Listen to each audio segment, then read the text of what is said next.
BuildCraft pipes. Something that are kind of a staple in Tekkit. But they're not always 100% obvious in the way that they work. So in this episode of Tekkit, I'm not on the survival world. I'm in fact in a Superflag creative world, and I'm going to show you the different types of BuildCraft pipes. I'm only sticking with the basics. I want this to be completely understandable, but I want to give you a nice idea of how you can use them in basic setups.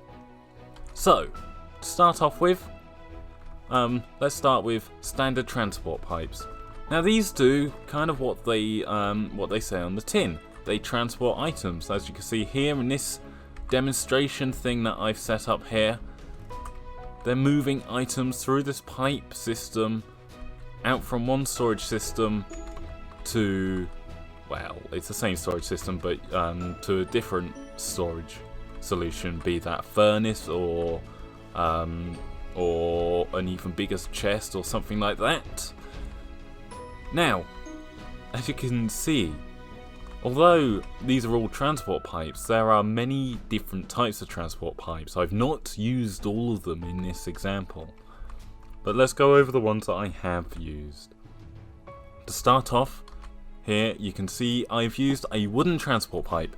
Now wooden pipes are kind of used for extraction. They pull items out of storage, which, yeah, that's kind of useful. So you need to use a wooden transport pipe to be able to take items out of a chest, out of a furnace, out of an automatic crafting table, anything like that. Next type of pipe we're going to look at is probably the type of pipe you're going to craft most often in a survival world. The cobblestone transport pipe. These are your bog standard pipes. They just take any items that are thrown into them from a wooden transport pipe or another pipe similar to that, and they move the items along like this. Which brings me to this iron transport pipe.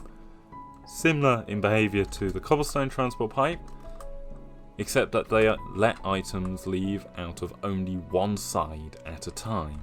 So you can have multiple inputs like I have here. There's 2 inputs, but only the one output. Here you can see I have a diamond transport pipe. Now this is quite a special pipe actually. It's used as a filter. So if you look here, diamonds are leaving through blue. And in fact, they will only ever leave through blue. Everything else is being pumped randomly left and right.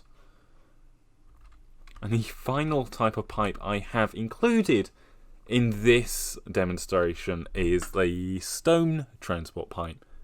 Functionally, it's exactly the same as a cobblestone transport pipe, except it won't connect to a cobblestone transport pipe, which allows you to run these 2 pipes right next to each other and they won't interfere. If you tried running two stone pipes right next to each other, or 2 cobblestone pipes next to each other, you can see that they connect. But cobblestone to stone they don't connect. You need to have some kind of pipe in between, be that a golden pipe, diamond pipe, iron pipe, or any of the above, I guess. Right, next up, next thing we're going to look at, fluid pipes. You can see I've already set this thing going, but like standard transport pipes, they transport stuff. In this case, fluids such as water, lava, and oil, I believe, in this pack. So if I turn off one of these engines, so I've turned off that engine, you'll see that the tank on the right should start filling up more as soon as all this water is sort of drained through and it's not pumping out anymore. So yeah, you can see this water's rising. That's because it's not being drained out through a wooden pipe or wooden fluid pipe. Again, wooden, it's extraction into a cobblestone fluid pipe. Again, cobblestone is just your bog standard transport. And the other type of pipe I've got in this system is the stone fluid pipe. Again, functionally exactly the same as this in the fact that you can run it right next to cobblestone and it won't connect. Now I'm just going to switch this engine back on because as you can see here that's getting quite high. And I quite like just having the system sort of going back and forth.